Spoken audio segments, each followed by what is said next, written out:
Okay, well, here we go. So I want to go over this paper called Potential Role of Cyclophilin A in Regulating Cytokine Secretion. So why is cyclophilin A important to me right now, at least to study?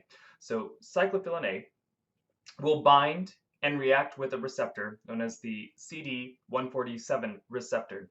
And this is implicated for the original SARS coronavirus. One of the proteins of the original SARS was able to interact with cyclophilin A, and then cyclophilin A interacts with the CD147. And this is a way, or this was a proposed mechanism by which the virus, this original SARS-CoV-1 coronavirus, was able to interact with a receptor on different cells and then be able to infiltrate those cells. And so this was done rather than just using the ACE2 receptor. Theoretically, the original SARS was also able to use the CD147 receptor. Now, with SARS-CoV-2, they didn't do the experiments with the nucleocapsid protein. However, there have been some preliminary studies showing that the spike protein of SARS-CoV-2 is able to interact directly with the CD147 receptor in order to co-localize with those vulnerable cells. However, all those studies are not exactly, they're not set in stone yet. They are very preliminary, and some of them were also, oh, what would the word be? None of it was, or very few of it was peer reviewed yet. So that is still on the table. But what I'm also concerned about is since SARS-CoV-2 and SARS-CoV-1 are closely related enough that the same mechanism, by utilizing the nucleocapsid protein to interact with the cyclophilin A in order to interact with CD147, I think that is also something that should be considered a possible problem with this. And one of the reasons why I think that this is happening is that cyclophilin A has a role in cytokine secretion. So there would probably I can imagine, I can very easily see a positive feedback loop that is happening where a virus comes in, causes inflammation, and then the inflammation then causes the release of cyclophilin A. And the release of cyclophilin A would then make it so that other SARS coronaviruses or the virus that is invading is able to interact with the cyclophilin A. And so not only does it get the benefit of having more inflammation around, but then it's also able to start infiltrating more cells because it can interact with the cyclophilin A, and then the cyclophilin A will recruit it and bring it closer to the CD147 receptors of more cells. And so I can definitely envision this as a way for the cells to, or a way for the virus to increase its tropism. So this is why I want to go over what cyclophilin A does, and if this is an actual mechanism by which SARS-CoV-2 infiltrates more cells, we might be able to utilize it as a mode of therapeutics and a mode of we can target pharmaceuticals against cyclophilin A. And in fact, cyclophilin A is named after the drug or named after a chemical that was able to interact with it, which is, I think it's cycloporin or something of that sort. But regardless, I think for us to get a full understanding of how good or how important cyclophilin A is, especially in regards to inflammation, we should just read about it and learn about it. So that is what I'm going to do right now with this particular review. And then what we could also do later, I don't know if I'll do it in this video, but we could also go over this other journal article called Updates in Understanding the Role of Cyclophilin A in Leukocyte Chemotaxis, and leukocytes are a subset of the white blood cells. So with that, I'm just going to go through this. So here's the abstract. Cyclophilin A is a peptidyl cis trans isomerase. So a lot to unpack there, but the first thing I'll do is go to the Wikipedia page of what the cyclophilins are. So cyclophilins are a family of proteins, so there's not just one and they have similar structures, but I want to focus on cyclophilin A, which is just it is the most common one. And so they are named after their ability to bind to cyclosporin, which is an immunosuppressant medication, and it's often used for things such as rheumatoid arthritis, psoriasis. It's suppressing the immune system, and it's suppressing those autoimmune diseases. But another thing that they do is their mode of action is by binding to cyclophilin. And then they're also used for, say, preventing organ rejection for organ transplants and things such as that. So this would be a possible medication that we could look at for suppressing the immune system during a hyperinflammatory stage in someone's life. So here is an image of what cyclophilin type peptidyl prolysis transisamirase looks like, and here they have the image or the 3D structure of cyclophilin with a cyclosporin molecule, which is in yellow, attached to it. So here you can see how cyclosporin will interact with cyclophilin.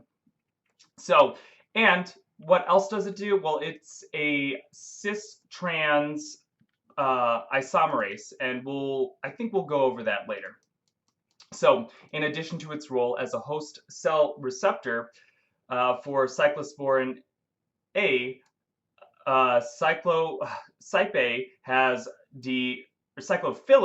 has diverse functions in inflammatory conditions and diseases.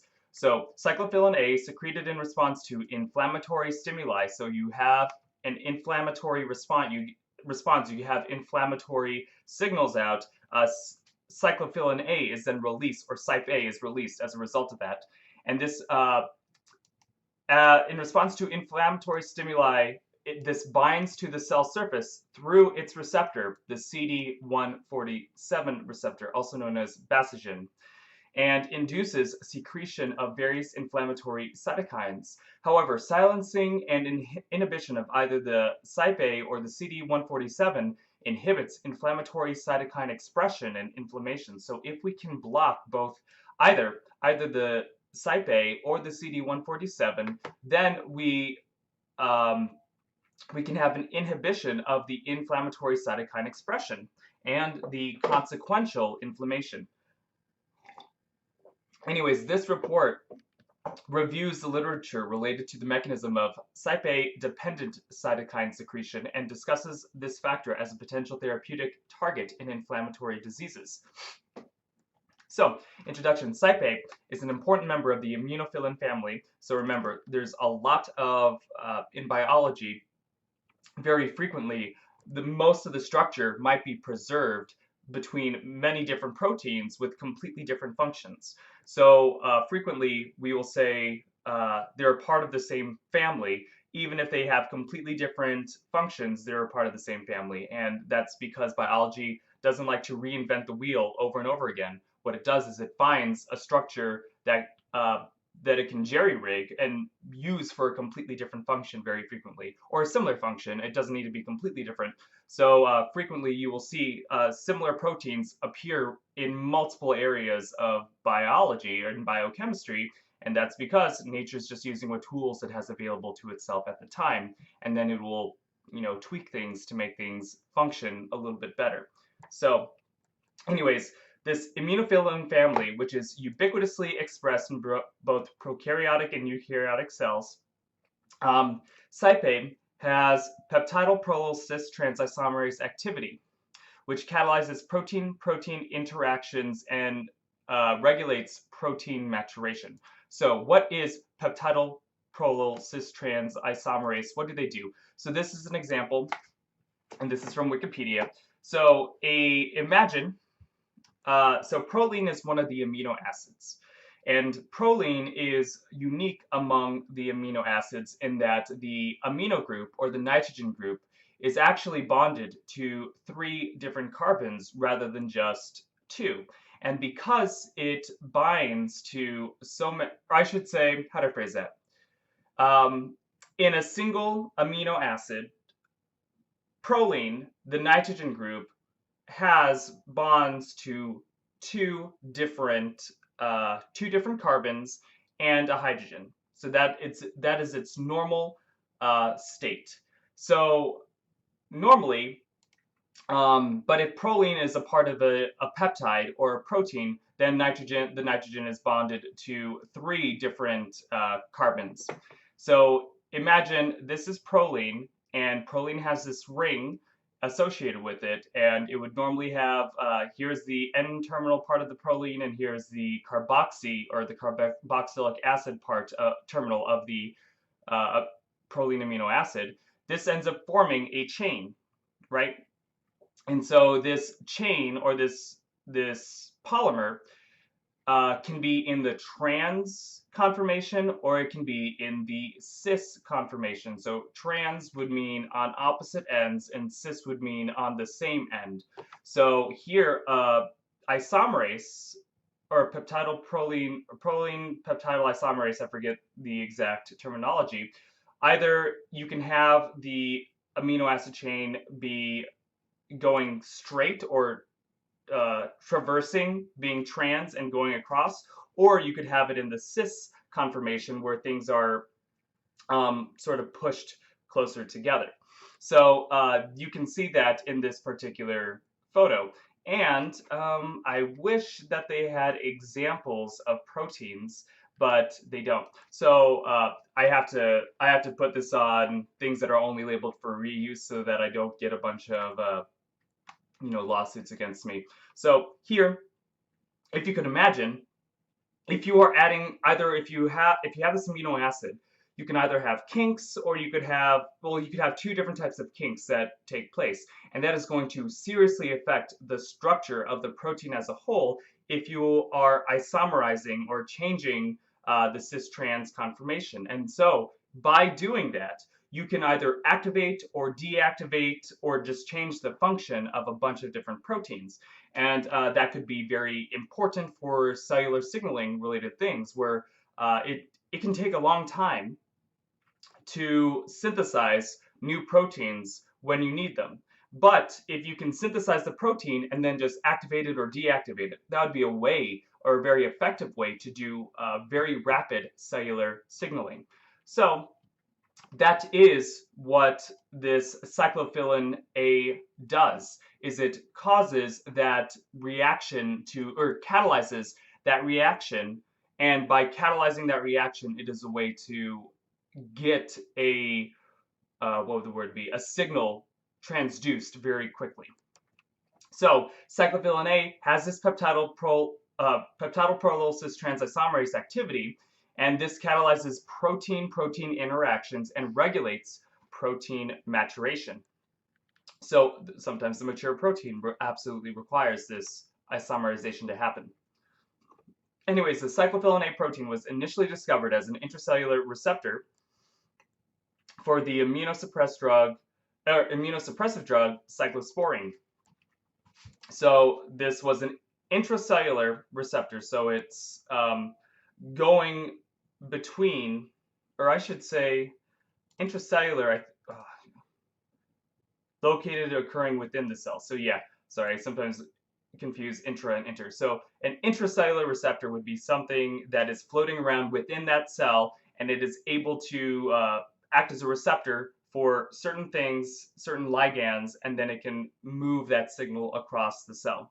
So it's an intracellular receptor for the immunosuppressive drug cyclosporine, which this is, and the cyclophilin A cyclosporine complex binds to and inhibits the protein phosphatase calcineurin, which prevents T cell activation in mammals. So if you have your cyclosporin interacting with your cyclophilin, so the cyclosporin is the pharmaceutical, or it's a natural compound that I believe comes from some form of fungus. They interact with each other, and then this complex will bind and inhibit the protein phosphatase calcineurin. So calcineurin is just another one of the proteins inside of cells that are important for signaling of some form. And so by binding to calcineurin, it prevents the T cells, or this is a type of white blood cell, it prevents those from activating in mammals.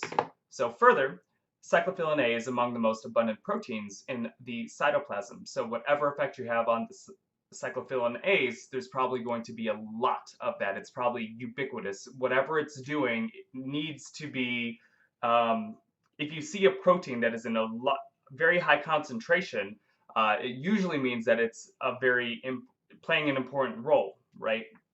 And so it wants to make sure that it has the cell wants to make sure that there's a lot of this protein around so that it can do its function properly. So preventing and this also contributes to diverse cellular functions, including immunomodulation, cellular signaling, transcriptional regulation, that is the transcription from the DNA into the mRNA. So this would be a way to alter what proteins are encoded or not encoded, but what proteins are expressed by the DNA. And it also affects protein folding and trafficking. So the movement of the proteins to different parts of the cell or out of the cell. So extracellular, cyclophilin A, extracellular meaning outside of the cell, cyclophilin A influences diverse functions, including cell growth and differentiation. And differentiation is when you go from one cell type to a different cell type. This also regulates normal cell physiology, and it is associated with various diseases, including cancer, cardiovascular disease, atherosclerosis, and rheumatoid arthritis. Moreover, it mediates inflammation in patients with gingivitis and has key roles in both acute and chronic allergic asthma. So extracellular cyclophilin A also functions in response to bacterial challenge and frequently influences viral replication. So this is important in that especially right now when we're undergoing a viral pandemic, cyclophilin A, even if it's not playing a direct role, it's playing at least an indirect role in viral replication. And remember, this is conserved. These cyclophilins are ubiquitously expressed in both eukaryotes and eukaryotes, and presumably would have similar functions among similarly related organisms. So whatever function cyclophilin A has, it's probably going to be seen very similarly across mammals or across animals in general. And so if you have viruses, especially viruses that jump between species, they are going to want to, come on, focus. Focus. So if you have these viruses that are evolving, they're probably going to take advantage of systems that are repeated between organisms. And so cyclophilin A, well, granted, that's not saying much because a lot of systems are repeated between organisms. Regardless, this is probably if a virus takes advantage of this signaling pathway in one organism, and the signaling pathway is conserved in many different organisms, and if it jumps between those organisms, then we can safely assume that the virus is at least going to try to take advantage of the same system in different organisms or in different species. So the role of cyclophilin A in inflammation is established. It is secreted by smooth muscle cells and MPSs in response to oxidative stress and LPS. Is that lipo? Not the Lincoln Board of Education. Biology.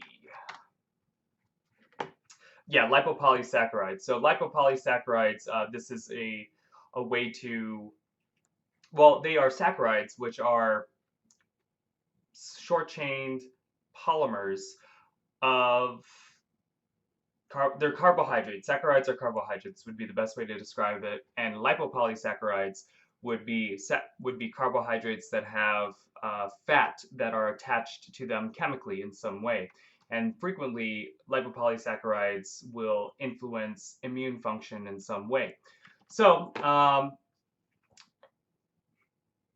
so it is secreted by the smooth muscle cells and the these are macrophages, right?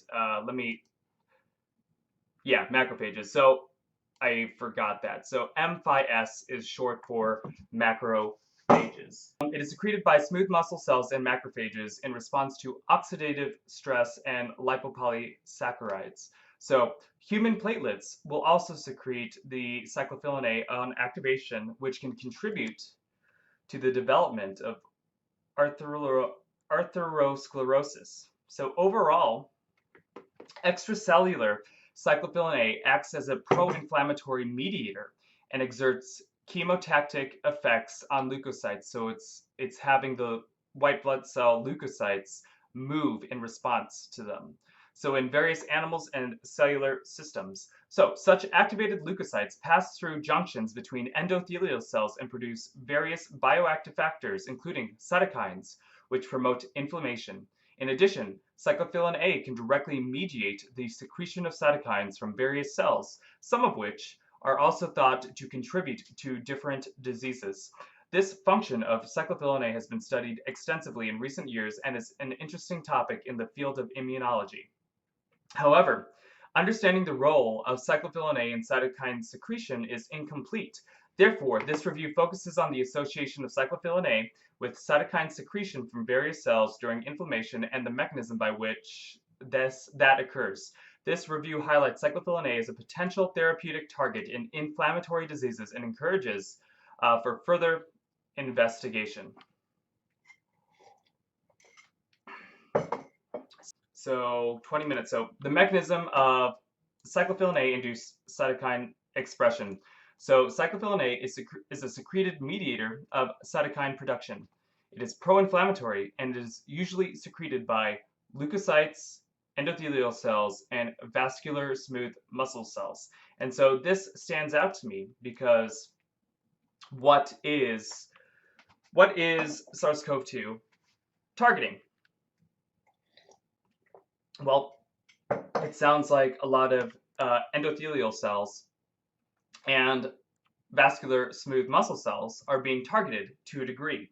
And also the leukocytes, the white blood cells, are, especially if you're dealing with any pro-inflammatory response, the white blood cells or the immune system is being targeted in some way as well. So at least for me, looking at this, I'm seeing cyclophilin A being secreted by these cells, and in response to inflammation, and I see these cells being somewhat targeted by SARS-CoV-2 as well, especially the vascular smooth muscle cells, which are in, let's look it up. What is the vascular smooth muscle a part of? It's part of the circulatory system to a large degree. So vascular smooth muscle refers to the smooth muscle found within and composing the majority of the wall of the blood vessels. So this would be what we're seeing is the blood vessels, the vascular tissue of the blood vessels are getting targeted to a degree. And remember, it's not just the smooth muscle cells that make up the circulatory system. It's also these endothelial cells as well, and then also you have the fibroblasts, which are giving it a lot of structure as well. But regardless, this is what we're seeing, and cyclophilin A is particularly secreted in response to inflammation, and then it creates more inflammation. So this is when I see what cells specifically secrete cyclophilin A, this is raising my hackles as far as what is being targeted by SARS coronavirus 2. Regardless, we can keep on going. So this secretion guides neutrophils and eosinophils to stimulate stimulus sites both in vitro and in vivo, so both in the laboratory glass setting and in the living organisms. Excuse me, extracellular cyclophilin A also has pro-inflammatory effects on endothelial cells through increasing their proliferation, migration, and invasion in vitro. Interesting. So the cyclophilin A will cause the endothelial cells to proliferate. That is interesting. and help them migrate and invade in vitro. Interesting. So inflammatory cells express a transmembrane glycoprotein, CD147, or cluster of differentiation 147. This is also referred to as EMMPRIN or emprin. It is also referred to as basogen. So this, in biology, we like naming the same thing 20 different times based on what function it has. And yeah, it's great that they, I guess they have these names that are self-evident to a degree. But when you have 10 names for the same freaking protein, it gets a little annoying trying to teach people what these proteins actually are, and it might actually make it more difficult to see connections where when they have different names for their different functions. Regardless, CD147, we'll refer to it as that. And it was identified as a T cell activation associated AG because of its evident upregulation in activated T cells. So an activated T cell will express more CD147. The and remember, this is a surface protein, so these are proteins that are poking through the cell membrane of the T cell, of the activated T cells. The CD147 protein is a potent cell surface receptor for cyclophilin A, and it is involved in cyclophilin A induced signaling cascade that terminates in ERK activation and chemotaxis, and this is just one of the kinase cellular signaling molecules within a cell. So cyclophilin A interacts with proline 211 residue in the transmembrane domain of CD147 through residues in its peptidyl prolyl cistrans isomerase site and initiates signaling cascade to induce the cell surface expression of CD147. Interesting. So let's see if I understand this correctly. So cyclophilin A, it's normally interacting with prolines to isomerize them between the cis and trans form. And here it's not saying whether or not it catalyzes that reaction on the CD147, but it is interacting with a proline in CD147. So I don't know exactly if it is doing the catalysis. But regardless of whether or not it's doing the catalysis, it is interacting strongly with this site. And by interacting with this site, through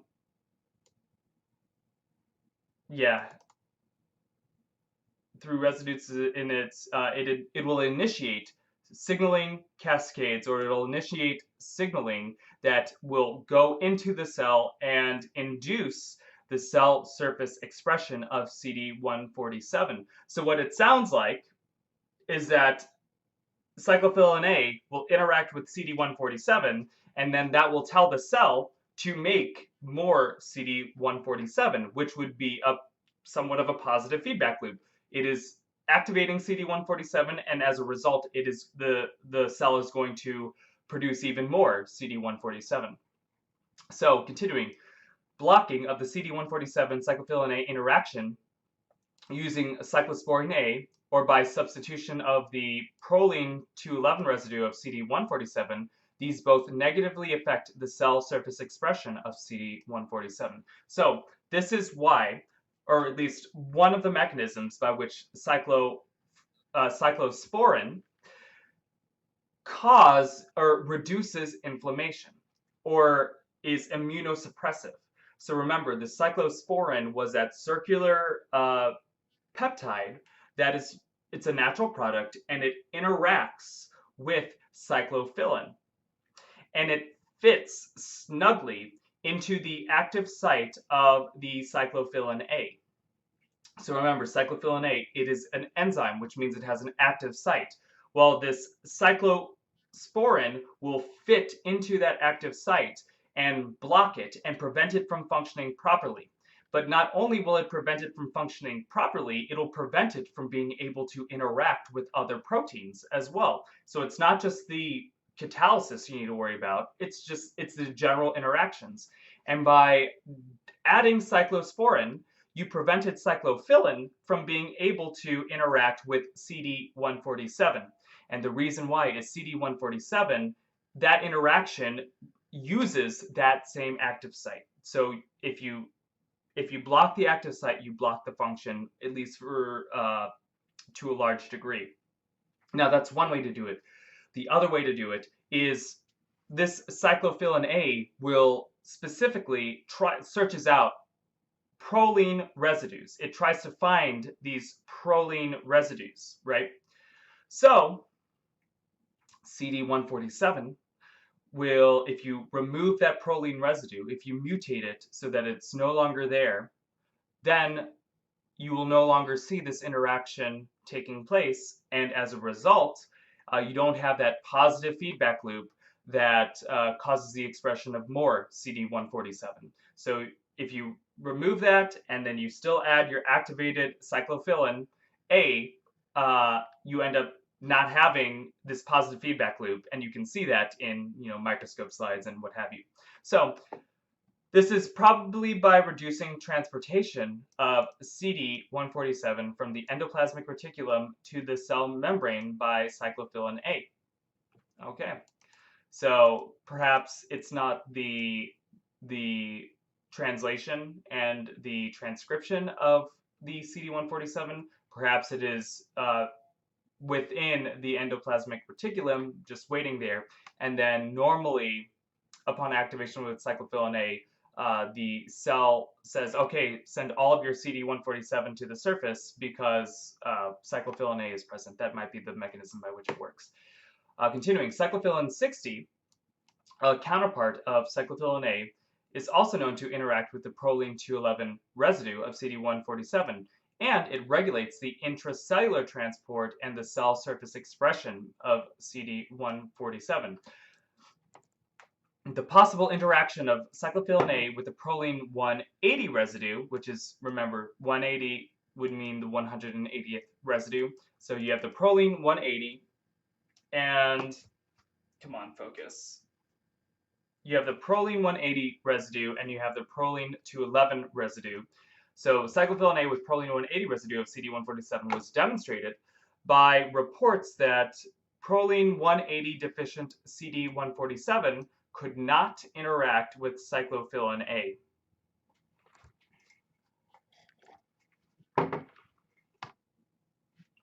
Okay, wait. The possible I need to reread that. So the possible interaction of cyclophilin A with the proline 180 residue of CD147 was demonstrated by reports that proline 180 deficient CD147 cells could not interact with cyclophilin A. So it appears as though proline 211 isn't the only proline that can interact with cyclophilin A. However, this substitution did not reduce the cell surface expression of CD147, although it did eliminate the signaling response to extracellular cyclophilin A. Overall, the surface expression of CD147 correlates with the capacity of its transmembrane domain to interact with cyclophilin A. The cyclophilin A CD147 complex requires cell surface heparin sulfate for optimal binding and signaling. So this is something that's interesting. So heparin sulfate, this is a carbohydrate. Heparin is a carbohydrate that will, it's just very important. So, and it's sulfated, so there's a lot of sulfate groups, so it's highly negatively charged as well. So cyclophilin A CD147 complex will require the cell surface heparin sulfate for optimal binding and signaling. Interesting. So the molecular structure, and you know what, let's just look at heparin sulfate just so that y'all have a photo in your head for what it is. So this is heparin sulfate. So, oh yeah, and it also has carboxylic acid groups on it as well. So this is the carbohydrate chain, and then they have sulfate groups, and it has carboxylic acid groups, and it's highly, highly, highly negatively charged. And what exactly, linear polysaccharide found in all animal tissues. It occurs as a proteoglycan in which 2 or 3 heparin sulfate chains are attached in close proximity to cell surface or extracellular matrix proteins. So this heparin sulfate is bound to proteins that are associated with the surface of the cellular membrane, and it regulates a wide range of biological activities, including developmental processes, angiogenesis, which is the production of new blood cells, blood coagulation, and more, right? So this is very important. So this cyclophilin A CD147 complex requires this heparin sulfate for optimal binding and signaling. So the molecular structure of CD147 is different from typical chemokine receptors, such as CR, CCR, CXCR, and CX3CR.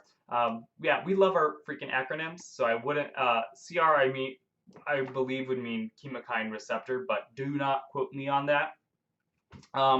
Therefore, extracellular cyclophilin A may be unable to interact and synergize with chemokines. Let me read this. This complex requires cells, the molecular structure of CD1. Yeah, I wouldn't be able to parse this too much. Just know that the CD147 is different from the other chemokine receptors. So, yeah, just keep that in mind. So after the formation of a complex with cyclophilin A, truncation of the cytoplasmic tail of CD147 abrogates its signaling and chemotactic response. So whenever we deal with transmembrane proteins, there will usually be an extracellular part. There will be a transmembrane part, so the part of the protein that is within the membrane, and then there's usually at least one tail that exists in the cytosol or within the cell. Cyto meaning cellular, sol the solvent or the solution, so the cytosol is the part within the cell. So, or the solution within the cell. So the cytosolic tail is the part of the protein or part of the CD147 that is sticking in the cytosol. So if you remove or if you truncate, if you remove part of that tail, you actually inhibit some of the cellular signaling that takes place. So this would indicate that that it is necessary to have that cytosolic tail for proper signal transduction. So continuing, after the formation of a complex with yeah, I read that. Oh, so it abrogates its signaling and the chemotactic responses. So you will not see the leukocytes or the white blood cells being able to move in response to cyclophilin A as in a healthy individual. This is suggesting involvement of the cytoplasmic domain of CD147 in assembly of the signal transducing complex. So frequently, when it comes to signal transduction of many different receptors on the cell, the receptors will bind to its ligand or bind to whatever it wants to bind to. And then as a result, there's usually a little bit of a change in the shape of that protein. And that change of shape will then recruit other proteins within the cell to interact with that new shape. And that interaction is a complex. It is a new complex which you can transduce the signal from the extracellular or the out of the cell matrix. That is a way to transduce that signal from the outside of the cell to the inside of the cell, and by forming these signal transducing complexes. So the internalization of cyclophilin A into the cell and the molecular mechanisms by which cyclophilin A interacts with CD147 and induces intracellular signaling is unknown. So remember, cyclophilin A exists in both outside and inside of the cell. So how the cyclophilin A gets into the cell is unknown. However, in the cytoplasm, cyclophilin A binds with amino acid residues 170 to 176, GRPLRLP, in the N-terminal domain of nuclear factor kappa B subunit P P65, and this promotes the nuclear translocation of nuclear factor kappa B. So this is also something that is really important. So nuclear factor kappa B is a heterodimer, or I don't remember if it's a dimer explicitly, but nuclear factor a nuclear factor is a protein, or at least a complex, that will interact with the DNA, and it will induce transcription. It'll influence transcription in some way. So the subunit, the P65 subunit of nuclear factor kappa B, has these residues, the GRPLRLP.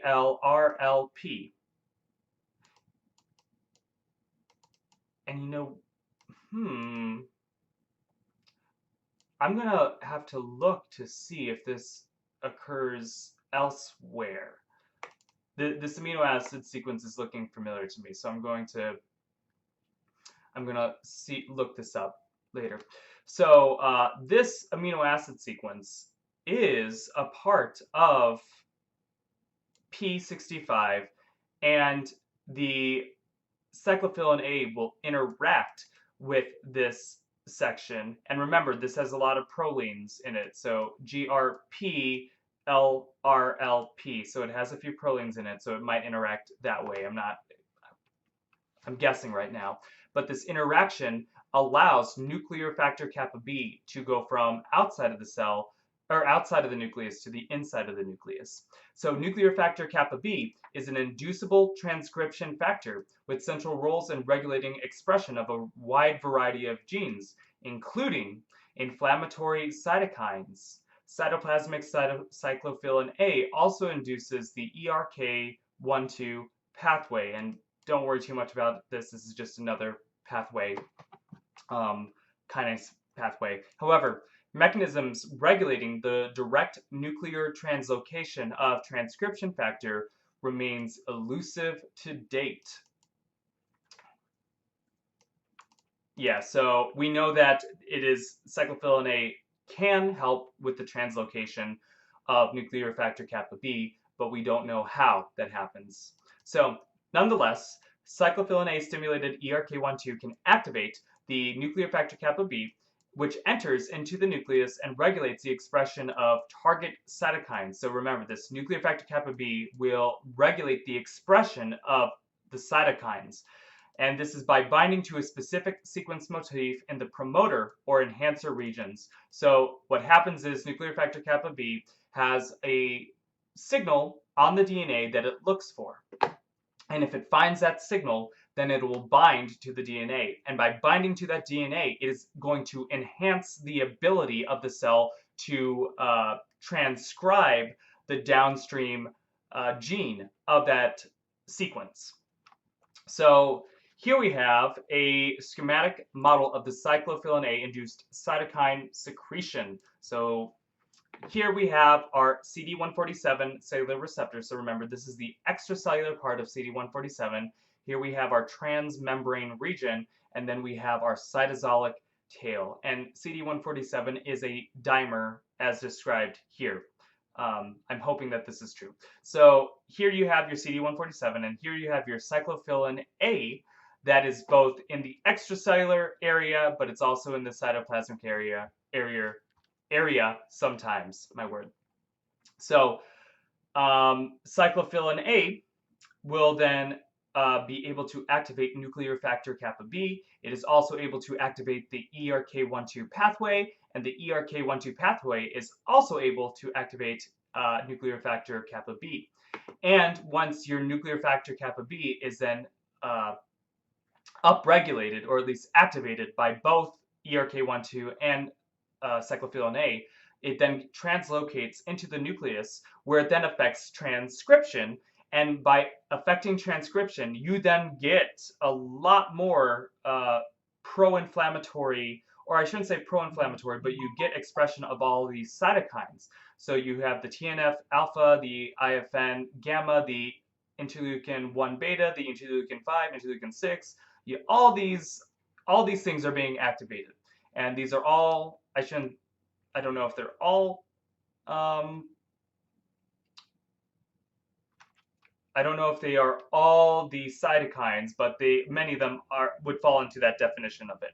So they will result in cellular signaling for the immune system to respond appropriately. So this is where an inhibitor could come into effect. So a cyclophilin A inhibitor, I'm going to sneeze 1 second. You know when you need to sneeze and you can't? That just happened. So a cyclophilin A inhibitor, such as cyclosporin, can come in and both stop cyclophilin A from interacting with CD147, but it can also stop cyclophilin A from interacting with both the nuclear factor kappa B or the ERK1/2, and all this will result in a net negative or a net suppression of these cytokines. So let's continue. So cyclophilin A induced cytokine secretion. So extracellular cyclophilin A has been widely reported to stimulate the release of cytokines from macrophages in patients with rheumatoid arthritis. So this would be an autoimmune disease against your joints, or against one of the cells or one of the proteins that are within the joints. I believe the synovial fluid cells, but I wouldn't be able to tell you. So it does that, and from vascular smooth muscle cells, cardiomyocytes, and endothelial cells in vitro. So the cyclophilin A can block the macrophage's ability to release cytokines, but then it also impacts the ability for all these cell cultures from releasing the cytokines as well. So exogenous cyclophilin A increases the secretion of the Th1 type cytokines, the TNF alpha and the IFN gamma from allogenic CD4 positive T cells. And overexpression of the cyclophilin A stimulates the production of cytokine chemokines such as TNF alpha, interleukin 8, MCP1, interleukin 1 beta, and MMP9 from THP1 cells through the pathway dependent of nuclear factor kappa B activation and lipopolysaccharide challenge. So yeah, don't worry too much. Just know that these are a bunch of cytokines. So exogenous cyclophilin A increases the secretion of interleukin 5 and interleukin 17 in human pancreatic cancer cell lines by activation of the ERK1/2 pathway, and this cyclophilin A induced secretion of IL-5 and IL-17 could be blocked by anti-CD147 antibodies. So if you have an antibody that will block CD147, you can prevent this secretion of cytokines from cyclophilin A. So what this is telling us is cyclophilin A is exhibiting a lot of its pro-cytokine release response through CD147. So the finding that IL-17 was secreted by pancreatic cells was surprising because IL-17 was initially reported as being secreted exclusively by activated T cells, including the stromal cells, to secrete several other cytokines, which is including TNF alpha, IL-1 beta, IL-6, IL-10, IL-12, IL-8, and MCP1. Do not worry too much about these long laundry lists of numbers. So stable expression of cyclophilin A in the SKHEP1 tumor cell line, human hepatocellular carcinoma. This led to upregulation of cytokines, including IL-8, IL-1B. Okay. Let me just skim through this. What this is saying right now is they're going through a laundry list of different cells and different cytokines that those cells have been shown to express more of in response to cyclophilin A. So yeah, I think I will I will forego reading the rest of this because this is just giving example after example of different cytokines and different cells that cyclophilin A was able to influence. So I'll just skip to here. Together, these publications provide evidence of a significant role of cyclophilin A in aberrant expression of cytokines through a nuclear factor kappa B mediated signaling pathway. So the NF kappa B, this is important. This is the nuclear factor that we really need to, or the transcription factor that we really need to highly consider. So moreover, these data highlights cyclophilin A as a promising therapeutic target in pathological conditions and inflammatory diseases. So here are the conclusions. Cyclophilin A, secreted in response to inflammatory stimuli, is a potent mediator of cytokine production by numerous cell types, whereas inhibition of cyclophilin A or its receptor CD147 results in inhibition of cytokine secretion. Hence, cyclophilin A is a potential therapeutic agent in numerous inflammatory diseases. The cytokines released from leukocytes are involved in pathogenesis of harmful diseases, and upregulation of cytokines can lead to a neoplastic microenvironment that may confer a growth advantage on tumor cells. So what is neoplastic? Okay, abnormal cell growth. So the upregulation of cytokines can lead to overexpression of cell growth, or an upregulation of cell growth, which could be negative for your cells normally, but it could be really good for a tumor, right? So, and I could definitely see in the context of a viral infection, a virus might want to have that pro-inflammatory, or at least highly duplicating response, because then it could, I believe there might be the ability to bring in more nutrients in those times. Granted, I wouldn't be able to tell you explicitly. So anyways, this microenvironment making for a growth advantage on tumor cells. So production of the cyclophilin A stimulated cytokines can arise through a pathway dependent on ERK1/2 and nuclear factor kappa B activation. However, the precise mechanisms underlying cyclophilin A mediated stimulation on the ERK1/2 and the NF kappa B pathways remains unclear and require further investigation. Once the exact processes involved in cyclophilin A mediated signaling are established, efforts to explore mechanisms to safely inhibit cyclophilin A or other associated factors are warranted to treat a wide range of inflammatory diseases. So this is just a ubiquitously expressed protein that is all over nature and all over your body in relatively high concentrations, and it seems to play a role in allowing cells, or allowing viruses, at least with the original SARS, to infect new cells. So it is being abused by viruses to co-localize with the CD147 receptors, which will then allow the viruses to enter another subset of cells. And by proxy, it might also allow them to interact with some leukocytes, or the CD147 positive cells, and then infect them as well. Yeah, I find this very problematic, because this would indicate that very few cells are safe, especially the smooth muscle cells and the endothelial cells, which it happens to be that with SARS-CoV-2, we see a lot of damage in those areas. In the endothelial cells, the blood vessels seem to be purposefully attacked.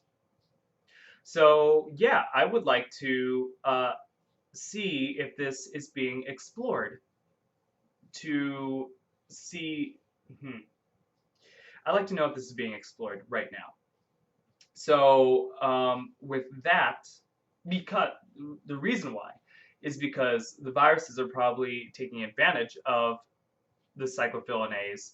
They're probably taking advantage of the fact that cyclophilin A is upregulated or more expressed in a pro-inflammatory environment, and this can result in a positive positive feedback loop that causes the virus to wreak havoc on the body.